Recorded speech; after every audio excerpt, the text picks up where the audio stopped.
안녕하세요. 잇 바이블입니다. 오늘 우리 함께 나눌 말씀 누가복음 16장 10절에서 18절까지의 말씀입니다. 함께 말씀 읽겠습니다. 지극히 작은 일에 충실한 사람은 큰 일에도 충실하고 지극히 작은 일에 불의한 사람은 큰 일에도 불의하다. 너희가 불의한 재물에 충실하지 못하였으면 누가 너희에게 참된 것을 맡기겠느냐? 또 너희가 남의 것에 충실하지 못하였으면 누가 너희에게 너희의 몫인들 내주겠느냐? 한 종이 두 주인을 섬기지 못한다. 그가 한쪽을 미워하고 다른 쪽을 사랑하거나 한쪽을 떠받들고 다른 쪽을 업신 여길 것이다. 너희는 하나님과 재물을 함께 섬길 수 없다. 돈을 좋아하는 바리새파 사람들이 이 모든 말씀을 듣고 나서 예수를 비웃었다. 그래서 예수께서 그들에게 말씀하셨다. 너희는 사람들 앞에서 스스로 의롭다고 하는 자들이다. 그러나 하나님께서는 너희의 마음을 아신다. 사람들이 높이 평가하는 그러한 것은 하나님이 보시기에 혐오스러운 것이다. 율법과 예언자는 요한의 때까지다. 그 뒤로부터는 하나님 나라가 기쁜 소식으로 전파되고 있으며 모두 거기에 억지로 밀고 들어간다. 율법에서 한 획이 빠지는 것보다 하늘과 땅이 없어지는 것이 더 쉽다.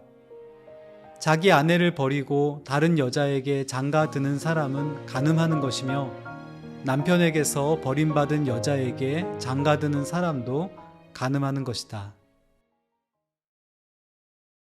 기독교 신앙은 예수님 안에서 누리는 영원한 생명을 이야기합니다. 이 주제는 신앙인들에게 이 땅에서 고통과 슬픔을 견디며 살아갈 큰 힘을 줍니다. 그런데 믿음은 장차 다가올 미래뿐 아니라 오늘 여기의 삶도 매우 중요하게 여깁니다. 현실의 삶을 어떻게 살아가는지를 중시합니다. 본문은 그것을 신실함이라는 주제로 소개하고 있습니다. 먼저 10부터 12절은 우리가 충성스러운 사람인지를 묻습니다. 그는 매사에 진심을 담아 최선을 다하는 사람입니다. 거짓이나 꼼수를 쓰지 않고 바르게 일을 처리하고 사람들과도 관계를 맺습니다. 그가 정말로 충성스러운 사람인지의 여부는 작은 일을 맡겨보면 쉽게 판가름할 수 있습니다. 아무리 작은 일이더라도 허투루 하지 않고 최선을 다하는 모습을 보일 때 주인은 그에게 보다 크고 중요한 일을 맡길 것입니다. 세상에서는 큰 돈을 다루는 일, 난이도가 높은 일, 큰 명예와 많은 사람의 이해관계가 얽힌 일을 큰 일로 여길 것입니다. 또는 지위가 높거나 권력이 큰 사람을 대하는 일을 큰 일로 여길 것입니다. 어쩌면 하나님 나라의 일은 그것과는 다르게 작은 일처럼 보일 수도 있습니다.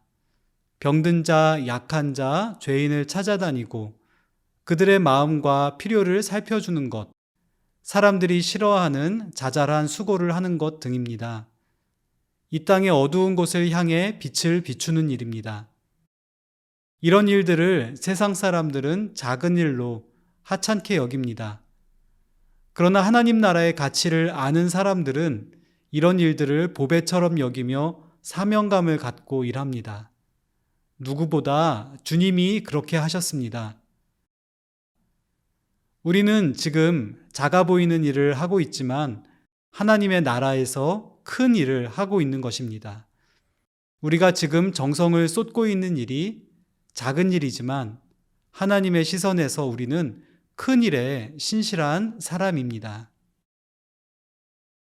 13절에서 15절은 신실함의 또 다른 측면을 다룹니다.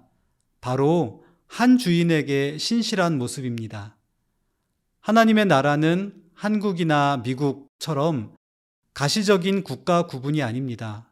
따라서 우리가 하나님 백성이 되었다고 할 때 어쩌면 그 사실이 한눈에 알아채기 어려울 것입니다. 그럼에도 불구하고 주님은 이것이 가능하다고 말씀하십니다. 그것은 우리가 누구를 주인으로 섬기는지를 보면 알 수 있다고 하십니다. 하나님 나라의 백성이 되었다는 것은 하나님 외에 다른 주인을 나의 인생에 허용하지 않는다는 뜻입니다. 주님은 이것을 좀 더 쉽게 설명하기 위해 돈을 예로 드십니다. 돈과 하나님을 동시에 섬길 수 없다 라고 말씀하시면서 돈을 좋아하거나 집착하는 삶의 태도를 돈을 주로 섬기는 것으로 표현하십니다.